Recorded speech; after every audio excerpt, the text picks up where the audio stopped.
आपल्याला मंत्र आणि तंत्र, आणि आज जो मंत्र आपण घेणार आहोत तो मंत्र आहे ओम नमः शिवाय, आणि त्याला जोडून दुसरा एक मंत्र आहे तो आहे नमः शिवाय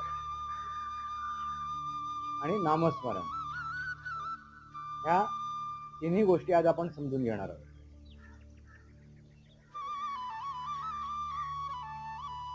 मित्रांनो, लक्षात आलं का? तर ह्या जर गोष्टी आपल्याला समजून घ्यायच्या आहेत त्यानुसार आपल्याला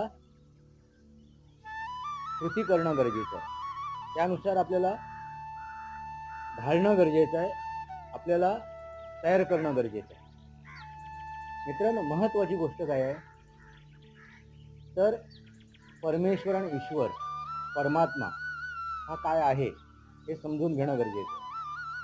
मित्रांनो, सांकेतिक स्वरूपात आपण